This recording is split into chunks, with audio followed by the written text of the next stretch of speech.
Amém? Amém, glória a Deus. Quem ficou constrangido aí de falar sobre o Bill Johnson? Eu senti quando a galera fica assim. Eu ouvi a oração da Gra. Traz um som igual o Bill Johnson e a aparência do Rodrigo Hilbert. Eu ouvi, viu, graça.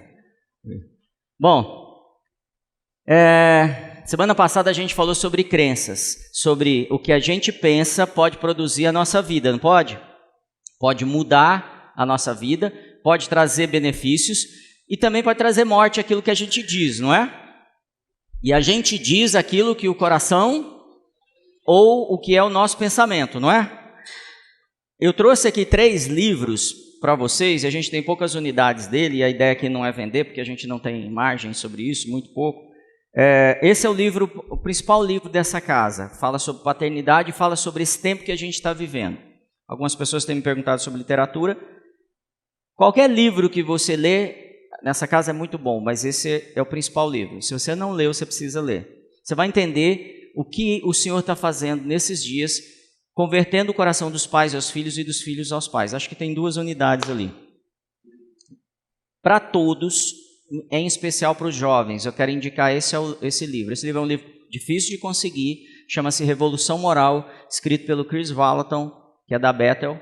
E ele vai trabalhar muito as vitórias que precisamos ter nessa área, na área da moral. Se você tem tido dificuldades, se você quer ensinar alguém, se você quer aprender mais para gerar vida sobre isso, então procure esse livro lá, acho que também tem 1 ou 2 exemplares. E esse é um dos livros que eu mais curto, assim, livro para você ler rapidinho. Christine Caine, não sei se você conhece, que é imparável. É mais ou menos como a gente está se sentindo nesses dias. É algo que traz fé, traz movimento e faz com que a gente vá de fé em fé, de glória em glória e de desafio em desafio. Quem tem tido desafios aí?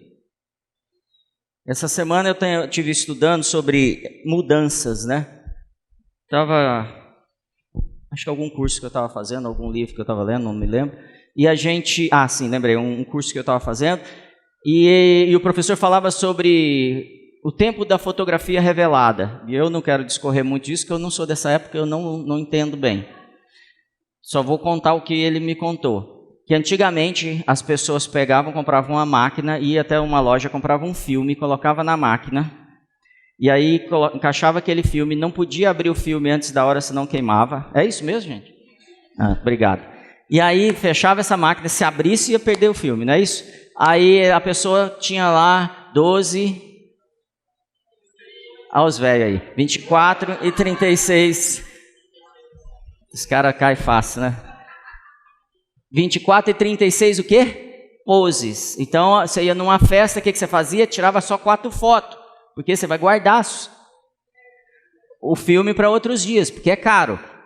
Ele até cita lá quanto seria hoje, é bem caro mesmo. A vida era difícil. E aí, você guardava aquilo para outra festa, para outro evento, e daí, às vezes, meses, você ia revelar aquele filme. Então, você levava, terminava de enrolar o filme, levava para uma loja de revelação, entregava lá e pegava na hora, não? Quanto tempo, gente? Quanto tempo? Conta aí que vocês estão... Uma semana, deve ser isso. Uma semana depois você voltava para buscar. E aí, quando você abria o envelope com as fotos, qual era a surpresa? Muita foto perdida, não é isso? E aí você descobria que você tinha errado, você descobria que alguém tinha fechado o olho na foto da família, você descobria que alguém fez careta, pôs chifrinho, não é assim? E aí, putz, perdi a foto, ninguém postava, ninguém fazia nada, né?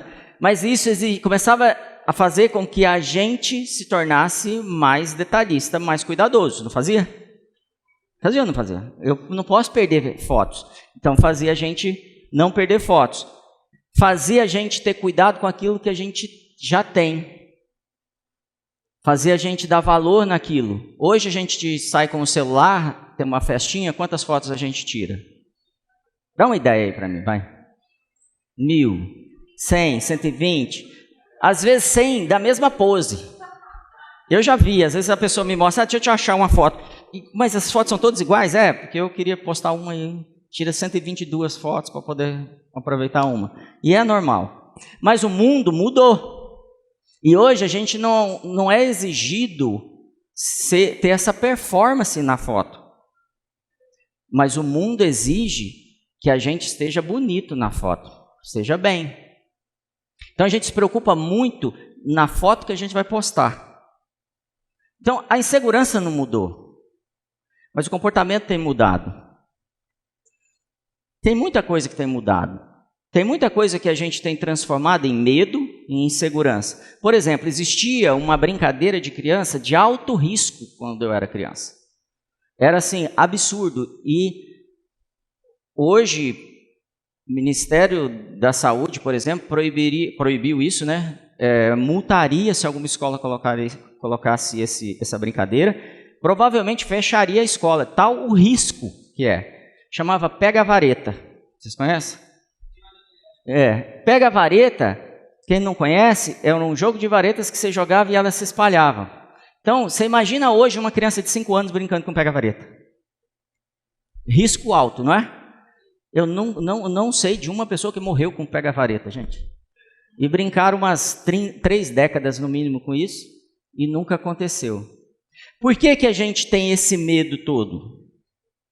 Porque a gente forma pensamentos. E a gente começa a transformar o mundo em coisas que a gente pensa que é e às vezes nem é. Não estou estimulando você a brincar com pegar vareta, não. Mas estou te dizendo que não tem um caso assim de morte com pegar vareta.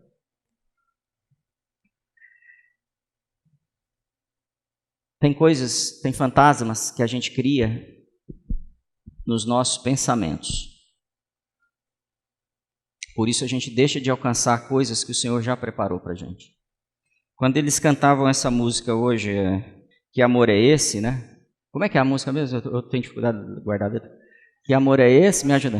Graça incalculável, não tem interesse, não quer nada em troca.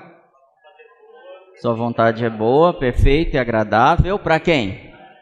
Para mim. Então por que você tem medo dele? Por que a gente tem medo? Por que a gente foge de Deus? Por que a gente abre mão de tempo com Deus no trabalho, na vida conjugal, em todas as áreas, se a vontade dele é boa para mim? A vontade dele em tudo na sua vida é que você vá bem. A vontade dele é que você vá bem em tudo. A vontade dele é estar com você toda hora. A vontade dele é que, mesmo no meio de uma fornalha, sabe assim, não tem jeito de você destruído, ele está lá com você. Mesmo quando vem um acidente na família, como aconteceu, por exemplo, a família do apresentador essa semana passada, né? Ele está com a família. Mesmo que o choro dure uma noite, a alegria vem ao amanhecer. As estações terminam. As ótimas estações também terminam. Por isso que eu preciso ser atento, eu preciso ser, igual aquela questão de tirar as fotos boas, eu preciso ser cuidadoso com os recursos que eu tenho. Por quê? Porque tem muita coisa que eu não sei como vai terminar. Não sei se você já passou por essa situação, está tudo lindo, de repente, agora o mercado mudou, a carne subiu. Fica pensando nesse pessoal que trabalha, tem alguém que trabalha com carne aqui, sabe o que eu estou falando. Vem um desemprego, vem uma luta na saúde, vem alguma área que você começa a lutar. Tem 2 coisas que a gente precisa ter certeza, a vontade dele para mim é boa. 2, ele está comigo. E ele tem tudo para que eu vá bem. Tudo. Diga assim, ele tem tudo para que eu vá bem. Em tudo. Porque ele é bom o tempo todo. O tempo todo, ele é bom. Amém? Esse é o nosso Pai. Estou querendo pregar igual o Bill Johnson agora, assim, bem calminho, assim. Vamos lá, vou tentar.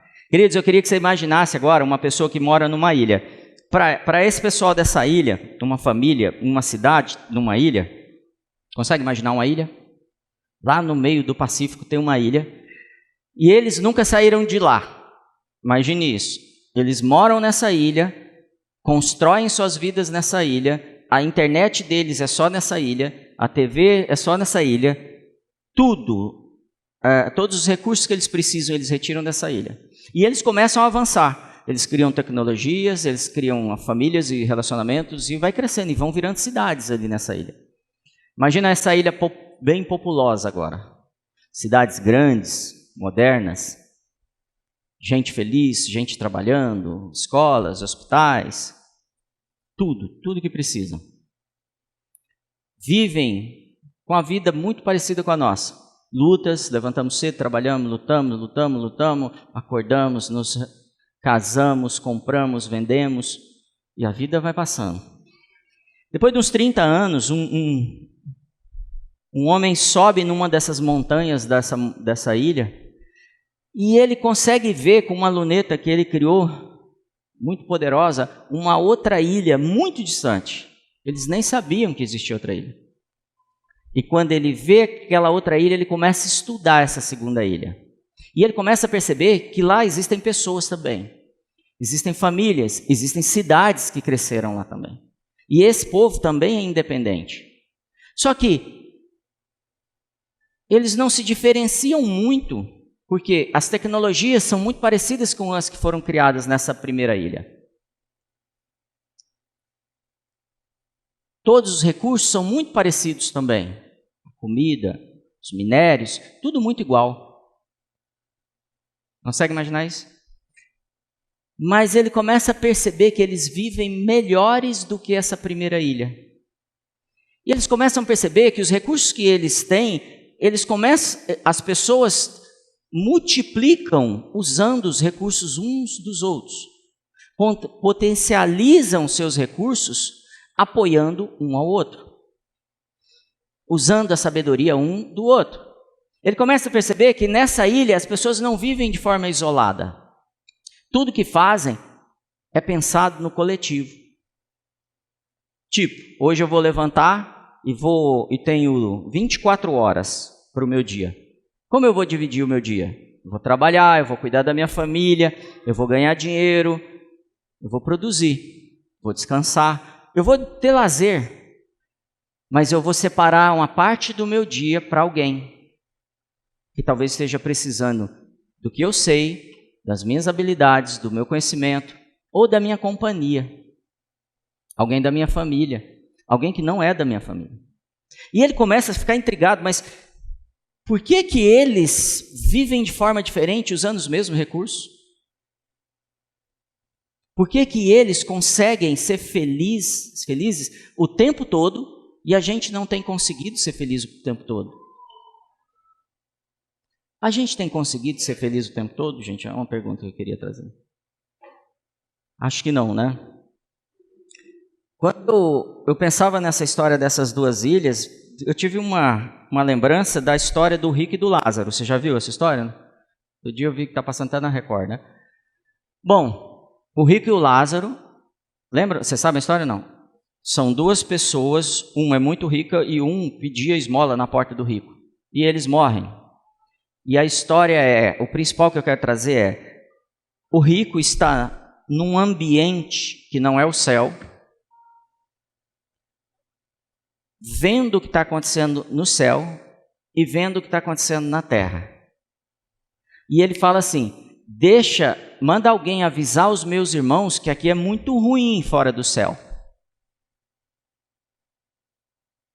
É mais ou menos esse cara da ilha, querendo falar assim, deixa eu avisar o meu povo que existe uma vida em abundância e a gente não tem experimentado. Tem duas maneiras da gente descobrir isso. Lendo as escrituras e formando uma mentalidade nova e começando a viver uma vida e vida em abundância. Quem é casado aqui, levanta a mão, por favor. Você pode viver uma vida em abundância no seu casamento. Amém? Sabe quem tem que mudar? Sabe não? Ponta o dedo assim para o seu cônjuge. Ponto, pode apontar. Agora faz assim, ó. A nossa mentalidade precisa mudar, porque a gente gera o ambiente do lar, não é? Mas você não sabe, pastor, a culpa é dele. Começa a mudar você. Você vai provocar uma mudança na sua família. Você não foi chamado para viver de ameaça.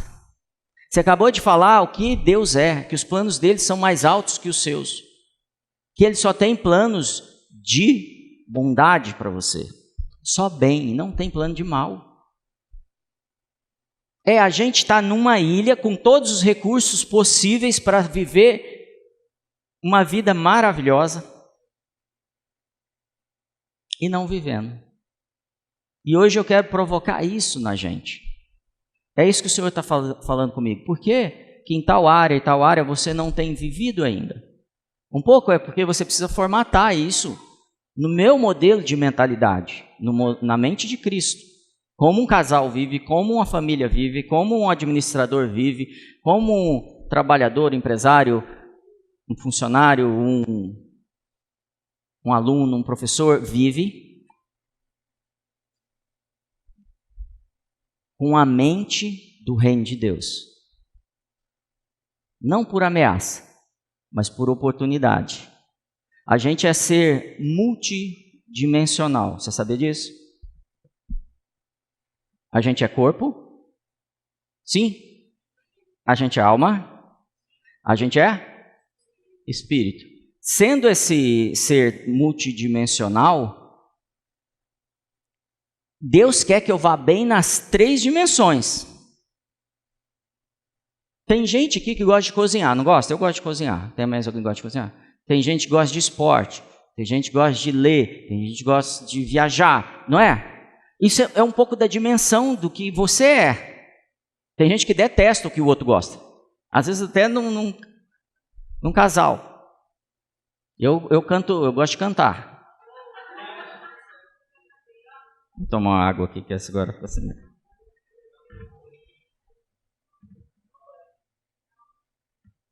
Eu vou cantar aleluia daqui a pouco para vocês vão ver. Eu gosto de esporte, eu gosto de futebol, eu gosto de ouvir música, eu gosto de cozinhar, eu gosto de estudar, eu gosto de conhecer, eu gosto de aprender. Isso me dá prazer, isso me energiza, isso me faz querer fazer mais. Então hoje a gente estava em São Paulo, ministrando em São Paulo, e a gente veio para cá e vamos embora. Se tivesse a terceira ministração, a gente iria. Tem gente que não curte isso. No que Deus quer que você vá bem, que Ele já colocou dons e talentos em você? Para de fazer força em fazer coisa que não é sua. Já vou falar algo diferente disso, mas a gente vai falar sobre vida espiritual. No natural, Deus colocou habilidades, não colocou? Por que a gente não tem insistido em algumas habilidades? Deus tem colocado muito no meu coração que o povo dele não tem insistido porque teve decepção. Por causa da decepção, se criou amargura. Como é que a gente pode ter uma decepção? Por exemplo, uma criança tem uma habilidade de cantar e o pai não está afim de barulho em casa. Vai dar problema? Ou a mãe? Talvez você tenha passado por isso. Talvez você tenha a habilidade de jogar um futebol e você não pôde jogar. Por quê? Porque seu pai não estimulou. Talvez você seja um médico, mas hoje é formado em direito. Talvez você era para ser um astronauta, mesmo, aquele sonho de criança. Mas alguém falou que você não era capaz. Então a mente vai sendo formada, o medo vai sendo criado, a lógica e a conformidade do mundo vai acontecendo com a gente, e a gente perde aquilo que é o nosso chamado, que é a nossa habilidade. A Bíblia tem pelo menos 7.700 promessas a nosso respeito. Mas a gente gosta de falar do inferno. A Bíblia tem pelo menos 7.700 promessas, mas a gente gosta de falar do diabo. A Bíblia tem pelo menos 7.700 promessas, mas a gente se perde na ansiedade. Qual promessa Deus falharia com a gente? Em que momento ele poderia falhar? Ele não aceitaria isso, gente. Ele é o Deus de todas as coisas, ele criou tudo. Amém? Abra sua Bíblia em Provérbios 13, 12, por favor.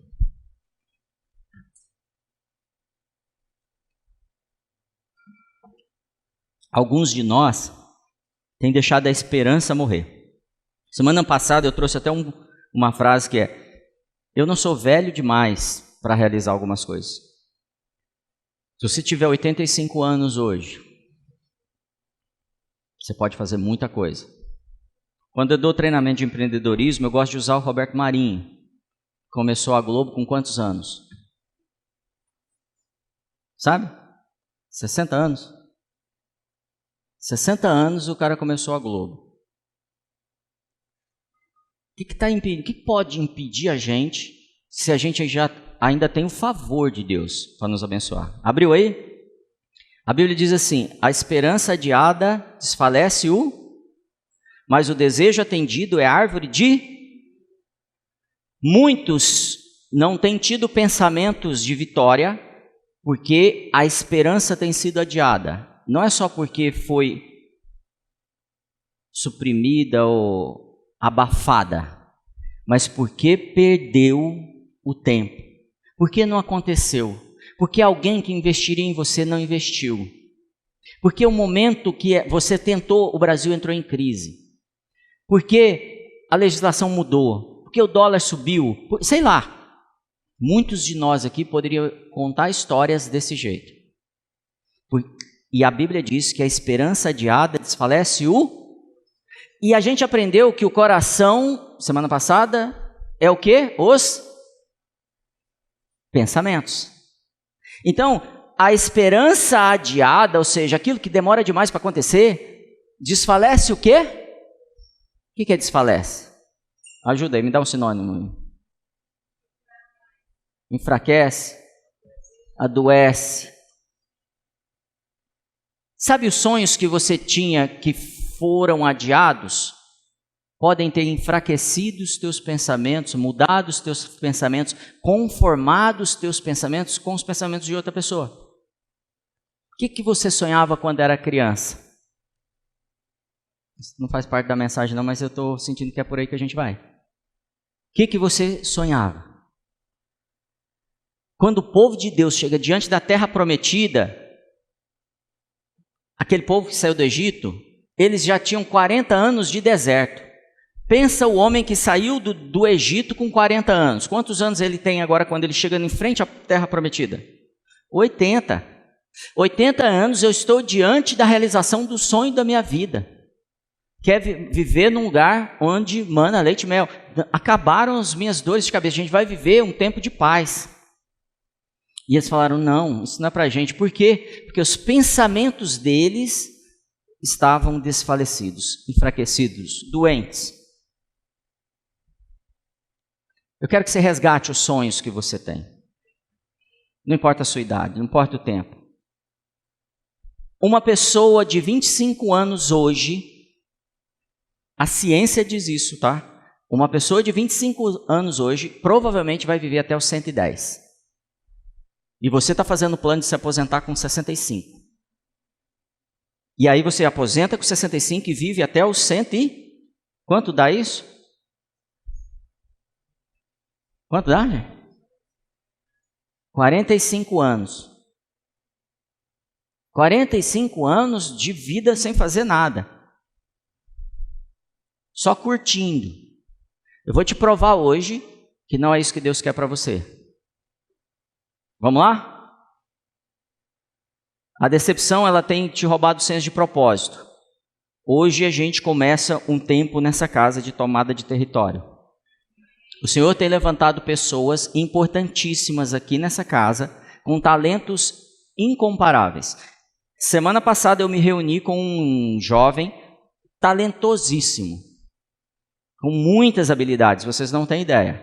Muitas habilidades. E ele falou assim: Marcelo, eu não consigo entender como tem tanta gente talentosa no Just. Como que se juntou tanta gente nos negócios, na arte em especial, cantores, fotógrafos, o que mais tem de artistas aí? Tem muito que a cabeça agora está um pouco cansada, mas designers, modelo igual o Lucas. Hã? Gastronomia. São tantas pessoas com talentos tão grandes. E por que isso está acontecendo? E ele fala assim, eu não entendo, você deve ter feito alguma macumba. Você usa um patuá, alguma coisa assim. Falei, não, da nossa boca, nós liberamos bênção. Todo tipo de bênção. Na área da arte, da mídia, dos negócios, da saúde, da educação, da família, da igreja. Nossa boca é para abençoar. E as pessoas que estão entendendo que são uma bênção, têm começado a colar nessa história. Fala assim, eu estou entendendo que tem um chamado para mim. Amém? Essa casa é uma casa de bênção. Você é uma bênção, por isso que ela é, senão não aconteceria nada. Não tem como a gente ter 2, 3 pessoas extremamente abençoadoras e achar que essa é uma casa abençoadora. Não. Nós somos todos abençoadores, amém? Glória a Deus. Porque às vezes a gente pensa que o sucesso ou realizar todas essas coisas é só para monetizar. Não é essa a ideia, mas você vai monetizar. Porque assim você pode abençoar mais, assim você pode estudar mais. Então a busca não é o dinheiro, mas o dinheiro vai te acompanhar. Amém. Vocês estão com medo do dinheiro, mas vamos lá. O medo tem bloqueado a gente ainda, viu? A gente não sai de casa na segunda-feira para sobreviver. A gente não sai na segunda-feira para receber um salário, para pagar os boletos, para comprar comida. A gente sai para fazer milagre. A gente sai para realizar sinais. Amém? Isso é muito sério. E se é desse jeito, eu quero te fazer uma pergunta. Jesus curou a todos? Jesus saía de manhã, qual era o plano? Curar, não é? Libertar, salvar, mudar, transformar. Ele curou a todos ou não? Por que ele não curou a todos? Porque não foram todos que creram. Porque não foram todos que quiseram receber a cura. Você já viu Jesus perguntando assim, o que você quer que eu te faça? O cara é cego, o cara é coxo. O que você quer que eu te faça, coxo? O cara está há 38 anos lá, o que você quer que eu faça? Que eu faça? Essa pergunta que a gente faria? Não. Por que ele faz essa pergunta para uma pessoa deficiente? Ele quer que ele pense. O que você quer? Porque é o pensamento que gera a fé, que faz eu crer, que faz eu falar, eu não quero sair daqui não, quero ficar aqui, porque aqui está quentinho. Ou o pensamento vai fazer com que fez com aquele homem, diante de Pedro, que saltou. Pedro fala, não tenho prata nem ouro, mas tudo que tenho, te dou. Então, o homem fez o quê? Falou, dá uma mãozinha aí? Não, saltou. Ele usou o recurso que tinha já para se pôr em ação. O Senhor quer levantar testemunhos tão grandes, que a fé de pessoas vai ser ativada só quando você contar a sua história. Pessoas vão ser libertas, curadas e salvas só quando você contar a sua história. Ele vai falar, é esse Deus que eu estava procurando. É esse Deus que eu tenho buscado, eu nem sabia que isso existia. E aí você vai falar, mas eu não abri em Isaías, em Malaquias, eu não abri em Mateus, eu não te contei a história de Paulo. Ele falou assim, depois você me conta, eu quero saber desse Jesus que você carrega. Essa mensagem verdadeira que você carrega. Não essa mensagem decorada. Essa mensagem viva.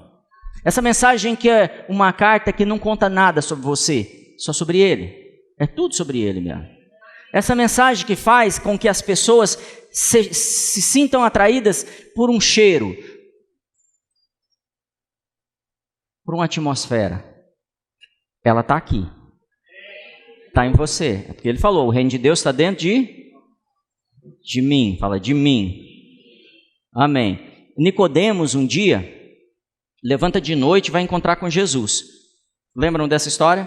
Nicodemos é um sacerdote, ele sai do templo escondido de noite, vai encontrar de noite escondido a Jesus. Fala, escondido.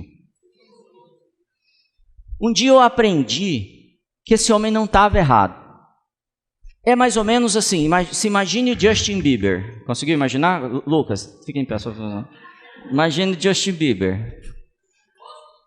E aí, o Justin Bieber vai encontrar com Jesus. E aí ele está em São Paulo, sai do hotel, pega o metrô e vai encontrar com Jesus. É assim que ia acontecer? Não. Então eu comecei a entender que está muito claro o que Nicodemos está fazendo. Há algo nele que é uma fome que ele não consegue explicar, e ele já era um conhecedor da Bíblia, sim ou não? Era um mestre. E ele chega na presença de Jesus de madrugada. Jesus recebe ele? Jesus repreende porque ele veio de madrugada? Jesus repreende porque ele veio escondido? Então o fato não está aí. Mas Jesus corrige ele. Fala assim, você vai ter que nascer de novo. Ele fala assim, mas como que é nascer de novo? Vou ter que voltar para a barriga da minha mãe, nascer de novo da barriga da minha mãe? Ele não consegue entender, porque ele está olhando para as escrituras, para a letra, não para a revelação do que ele está falando. Então, talvez eu diga coisas aqui hoje, se você não disser para o Espírito Santo, me revela isso. Estou sendo muito sincero com você, não vai mudar a sua vida. Mas se você tiver coragem de falar, Espírito Santo, me revela, e se você me revelar, eu vou pegar, e eu vou mudar a minha agenda, e eu vou assumir isso que você está me entregando. Provavelmente eu nem precise mais falar, ele fala com você o tempo todo. Porque ele sabe mais que nós todos juntos. E tem coisas maravilhosas para nós, amém? E aí, Nicodemos chega e começa a não entender isso, porque ele não consegue entender essa questão da gente ser multidimensional, ele não consegue entender as estações, ele não consegue entender que nós estamos ligados de novo no Senhor, ou estaríamos a partir dali. Ele não consegue entender que eu preciso morrer. Cutuca o vizinho. Tem alguma coisa que ele precisa morrer? Pergunta para ele. Tem alguma coisa que ainda precisa morrer? É hoje. Por que eu estou dizendo isso? Porque a gente está num tempo da maior manifestação do céu na terra, como nunca houve. Só que isso só acontece se eu entendo o que ele está dizendo. Se eu vou para as Escrituras e peço revelação divina. Se eu vou para o Espírito Santo e falo assim, me traga a revelação da boa, perfeita e agradável vontade do Pai. Me transforma. Transformou, eu vou funcionar diferente. E lá atrás eu estava falando sobre o medo de fazer as coisas. Às vezes a gente não faz por medo. Às vezes a gente não aceita o que Jesus está dando por medo. Às vezes é porque está difícil de entender, igual Nicodemos. Que Nicodemos tem um papo com Jesus, tipo assim, o papo chega num ponto de falar assim, uma coisa é ver o reino, que você já está começando a ver o reino. Jesus fala para Nicodemos. Outra coisa é entrar no reino. A partir do momento que você entra no reino, você acessa as coisas do reino. Enquanto você está na ilha distante, você não acessa.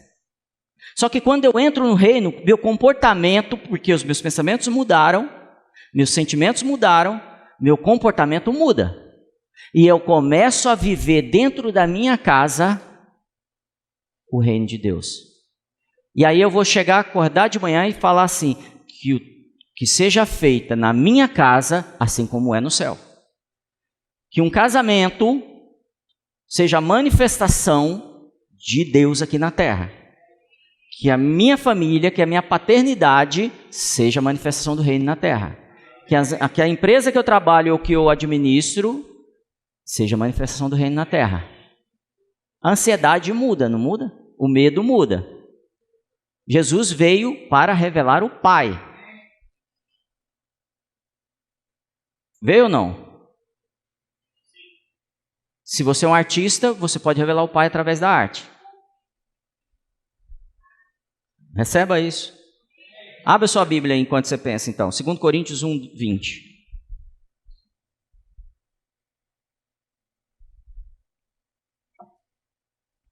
Depende de algo aqui. Há algo a ser rompido. O texto diz assim, pois, 2 Coríntios 1, 20. Pois quantas forem as promessas feitas por Deus, repita isso comigo, pois quantas forem as promessas feitas por Deus, tantas tem em Cristo sim. Quando Deus deu uma promessa, o que Cristo falou? Pesou, não pesou? Deus já tinha falado, fechou, não fechou? Agora Cristo vem e fala, sim. Por isso, por meio dele, o quê? O amém é pronunciado por quem? Para a glória de Deus. Eu falei que tem pelo menos 7.700 promessas na Bíblia. Eu nunca contei, tá bom? Me contaram isso. Jesus falou 7.700 vezes sim. Fala sim. Sim. E quantas vezes você falou amém? Hoje é o dia de você começar a falar amém para as promessas que Ele te deu. Uma das promessas é que você é mais que vencedor. Que Ele te põe por cabeça e não por cauda. Que Ele te deu a vida eterna. Que Ele levou todas as suas enfermidades. Que você é para ser uma pessoa próspera. Que você é um abençoador. Onde você colocar a planta dos seus pés, esse lugar é abençoado. Amém. Ficou bem ensaiado esse trem. Eu podia ficar mais uma meia hora aqui, mas eu sei que você sabe os textos. Amém? Deus quer fazer milagres aqui. Usa sua boca para gerar vida. Não dá para usar uma fonte para liberando água amarga e água doce. Hoje é um tempo só de falar bênçãos. Libera isso na sua casa, libera isso em você, gera de novo a esperança, libera em você as promessas que Ele te deu lá atrás, mesmo que elas tenham demorado, mesmo que alguém tenha sabotado, mesmo que alguém tenha te bloqueado, mesmo que alguém tenha tirado a sua esperança. Amém? É esse o tempo. Digam amém. Não era para falar, eu só falei para falar outra hora.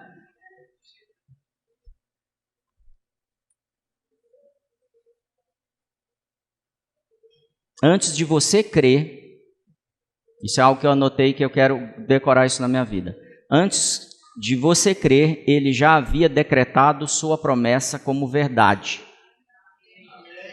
Antes de você crer, já era verdade sobre você. Mas Ele espera a sua participação. O seu amém vem do que você crê. Então, Ele já decretou, é uma promessa, porém depende do seu amém. Isso quebra um pouco aquela questão do predestinação, mas deixa para outro dia. Então, diga amém, pense assim, seja na minha vida. Amém? Isso é algo que eu anotei que eu quero isso para mim. Eu estava lendo um livro essa semana também e tem um texto que é do Reid Hoffman, cofundador da LinkedIn. Ele diz assim, todos os humanos são empreendedores. Não porque devem formar em empresas, mas porque a vontade de criar está no DNA humano. O cara sabe o que está falando. Então ele está falando assim, cara, todos nós somos empreendedores de alguma coisa, mas não quer dizer que você tem que abrir empresa. Tem gente que é empreendedor dentro de empresa, tem gente que é empreendedor dentro de casa, tem gente que é empreendedor na igreja, tem gente que empreende na assistência social.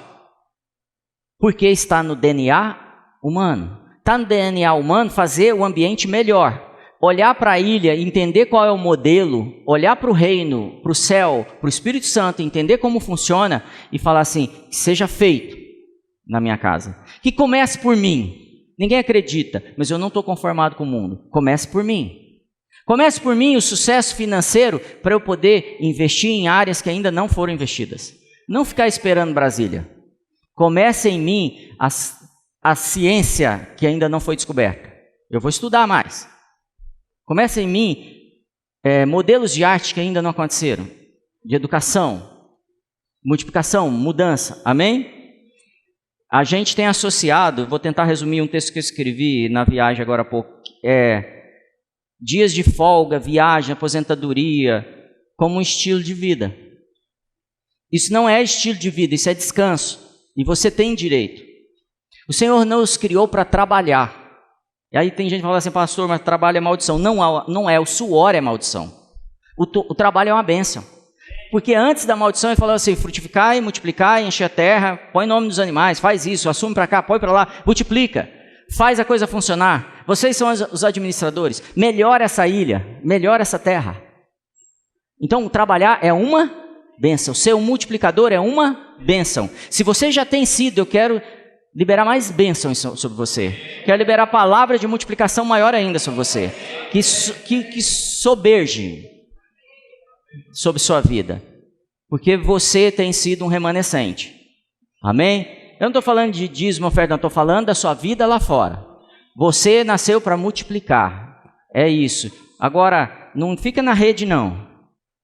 Se você está ficando encostado, não aceite isso. E eu não estou sendo aqui insensível com a sua dor. Eu sei que algumas pessoas têm sofrido muito. Eu sei que algumas pessoas têm sofrido até com depressão, com lutas mesmo, na questão de saúde. A gente está aqui para orar por você.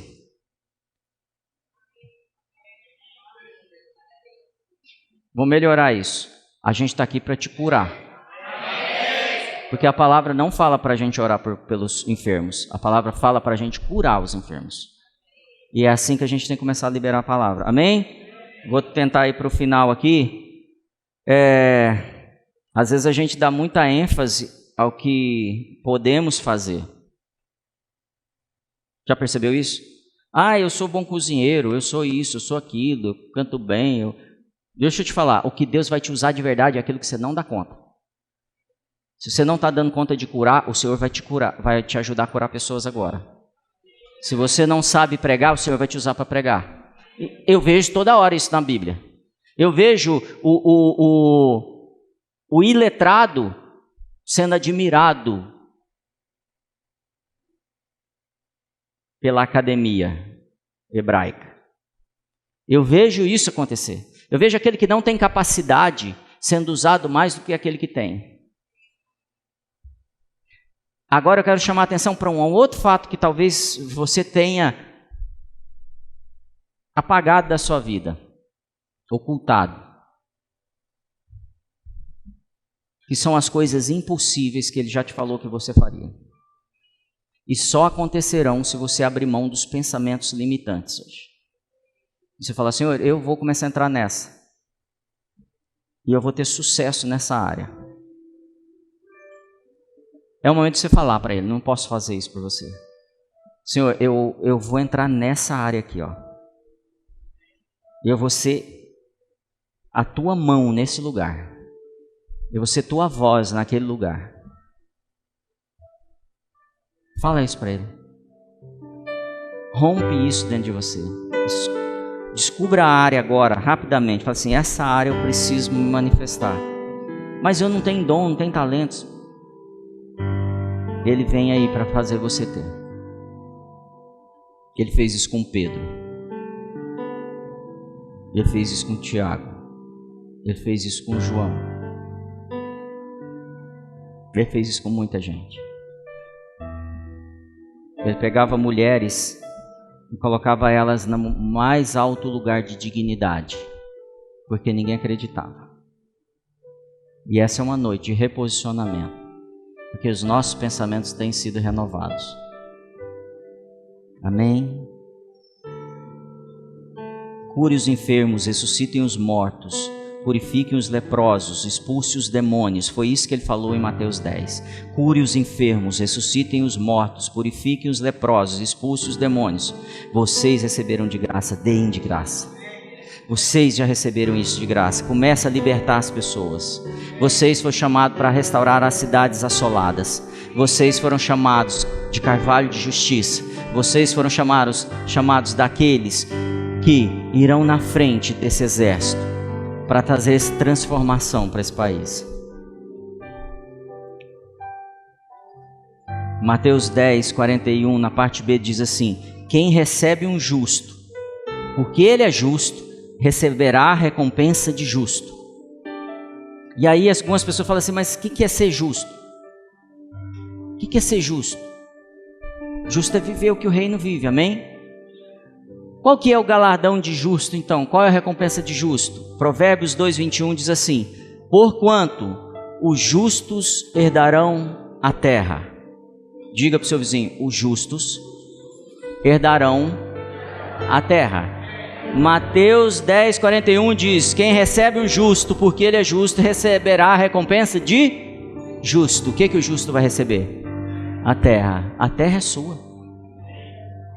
Você já morreu? Já morreu ou não? Tem alguém que morreu aqui? Não. Então você está vivo, você está onde? Na terra. A terra é sua. Se você não tem tido avanço na terra, tem alguém te enganando, tem alguém te roubando. Porque ou você não tem recebido o justo de forma justa. Essa casa tem repetido isso, se chama Just, porque acreditamos que o justo tem nos transformado em justos. Porque nós somos a imagem dele. Amém?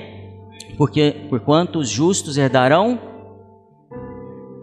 terra. Não é uma mensagem de morte, gente. A Bíblia é uma mensagem de vida, de prosperidade. Bill Johnson diz o seguinte: doença é para o meu corpo como o pecado é para a minha alma. Rejeite a doença agora. Se você tem alguma área de doença, quero te ajudar a se autocurar. Eu posso orar por você, mas eu quero te dar a oportunidade de experimentar algo divino. Se você puder, põe a mão no local da cura, dessa doença. E declare assim: doença, saia. Em nome de Jesus. Você já está liberto. Não pense que por falar muito a doença vai ficar com medo de você. Você já recebeu a autoridade dele. Porque o texto diz: curai os enfermos. Amém? Nós fomos salvos. E eu quero convidar aqui alguém que não tenha falado para o Senhor: Senhor, eu quero experimentar essas coisas. Porque a gente só experimenta isso quando somos, fala, salvos. Salvos. O problema é que a gente aprendeu na nossa escola evangélica e católica que a salvação é só ir para o céu. E não é. A salvação é salvação, cura e libertação. Isso é o texto bíblico, não estou inventando. Então a Bíblia diz, que chama sozo isso. A Bíblia diz que você já foi salvo e liberto. Então diga: eu sou salvo, eu sou curado e eu sou liberto. Às vezes a gente não tem crido nisso. E tem uma passagem na Bíblia que um pai chega com um filho, os discípulos não conseguem libertar ele. Lembra do texto? E aí Jesus chega e pergunta o que para o pai? Há quanto tempo ele está desse jeito? Não, mas o menino se joga no fogo, o menino está sofrendo, E Jesus poderia ter curado o menino de cara? Jesus faz o quê? Vai até quem? O pai. E fala o quê? Quanto tempo ele está desse jeito? Com o risco do menino cair de novo, passar mal. A Bíblia fala aqui, ele tinha ataques de epilepsia, se você traduzir isso para a ciência. Se você tem um poder de cura e você encontra com uma pessoa nesse estado, você vai conversar com o pai primeiro? Não. E qual era o problema? O que acontece na sequência? O pai fala: se você puder, cura ele. Se você crer, cura ele, numa outra versão. Aí Jesus responde assim: mas tudo é possível aquele que crê. E aí ele vai, ora, liberta o menino. Depois que o pai fala assim: então me ajuda a crer. Porque de verdade eu tenho um problema de incredulidade. A minha mente não está renovada. E eu quero trabalhar isso em alguns minutos com vocês. Deixa eu tentar colocar aqui. A gente vai ler alguns textos. Consegue mudar para mim, por favor?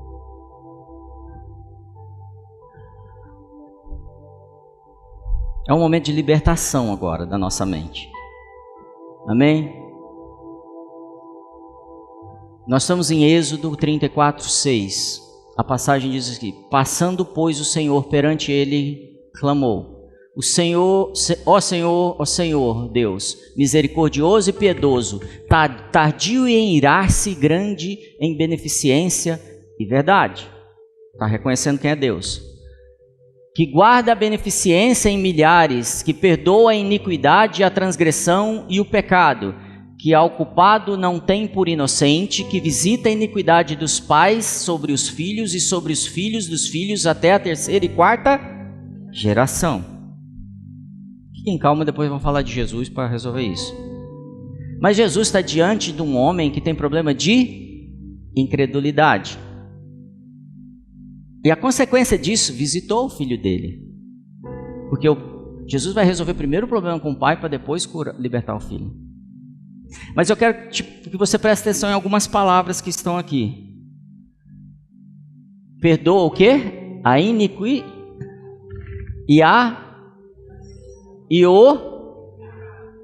Muitas vezes temos tratado tudo isso como uma coisa só. Temos entendido que, eu pequei, então está tudo bem, Deus perdoou, Jesus perdoou. Deixa eu te dizer algo que é super importante. Pecado é aquilo que você comete que você não queria cometer. Por isso que se alguém diz que não tem pecado, é mentiroso. Mas você não é pecador. Você não é uma pessoa que assumiu a posição de pecado. Porque quando você assume a posição de pecado, você entra num ambiente que chama transgressão. Que é aquele que peca e agora já tem aceitado o pecado na sua vida. E ele se torna recorrente. E uma vez por semana eu faço isso, de 15 em 15 dias eu faço isso, uma vez por mês eu cometo tal pecado. Então eu entrei num ambiente de transgressão. Mas acontece algo quando eu começo a viver muito nesse ambiente de transgressão, que a Bíblia diz que a minha mente começa a ser cauterizada. Eu começo a não sentir mais aquilo. E eu sou levado a um ambiente de iniquidade. E a Bíblia vai falar muito sobre iníquo, sobre iniquidade. Não está falando sobre pecador. Essas coisas são diferentes, senão não estaria no mesmo versículo. Faz sentido? Então a Bíblia está dizendo que ele perdoa ao que é culpado não tem por inocente, e visita a iniquidade dos pais sobre os e dos filhos até a terceira e quarta. Amém. Pode mudar, por favor? Lamentações 5:7. Nossos pais pecaram e já não existem, e nós levamos as suas maldades.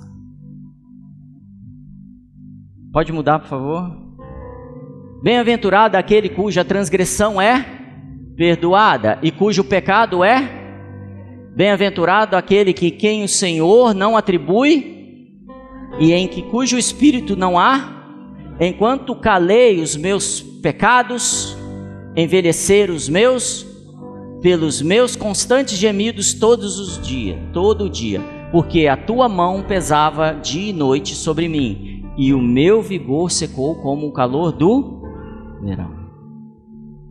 Quando a gente decide andar no pecado ou na transgressão, a mão do Senhor pesa contra nós.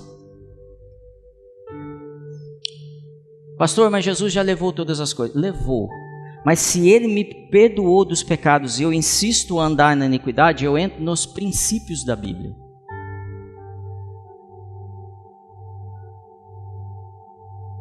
E Ele faz isso por amor a nós.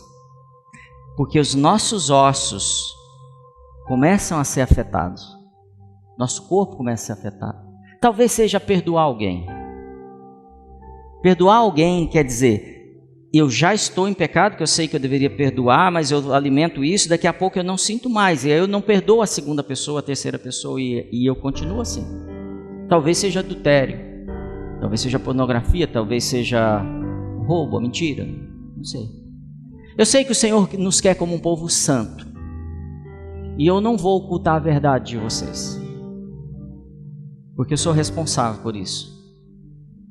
Porque o primeiro a ouvir o Senhor aqui, muda hábitos da sua vida, fui eu. E se Ele está falando com você, muda hábitos da sua vida. Amém? Confessei o meu pecado e a minha iniquidade, não a mais ocultei. Eu disse, confessarei ao Senhor as minhas transgressões, e tu perdoaste a iniquidade do meu pecado.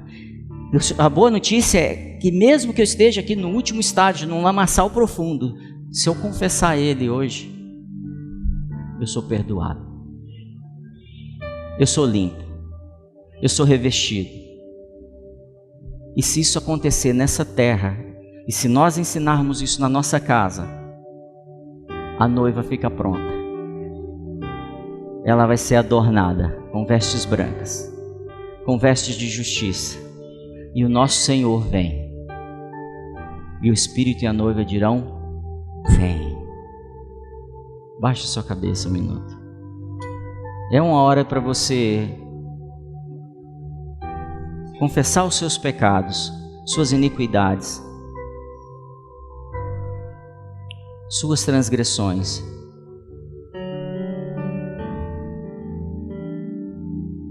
Essa confissão, ela não leva um cerimonial. Você não precisa passar por uma sessão de descarrego ou de libertação. Eu conheço muitas pessoas que passam por sessões de libertação uma atrás da outra e não conseguem mudar a sua vida. O que nós precisamos mudar é o pensamento, o valor que nós damos para o Senhor e para as coisas dele. Um dia o Senhor passando num território, ele encontrou com um homem conhecido como Gadareno na Bíblia. Você terminou de orar, levante sua cabeça. E ele encontra com esse Gadareno que ele está possesso do quê? De uma legião de demônios.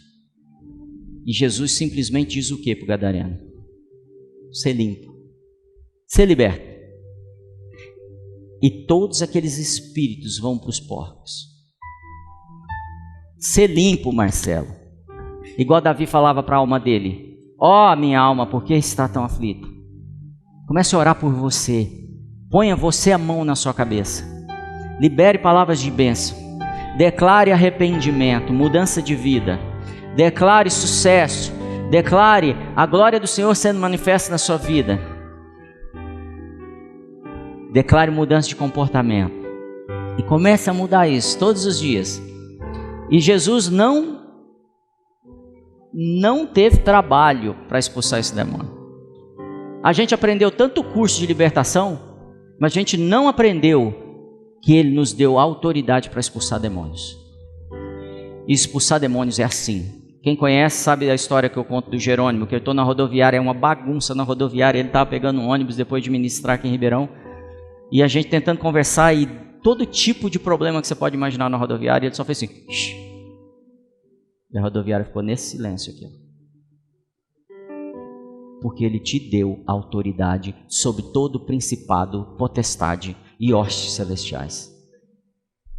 Você não tem que ter medo disso. Mas você precisa se posicionar como um filho de Deus, como um remanescente. Deus não vai te punir porque teve pouca fé. Deus não puniu ninguém. Fica de pé.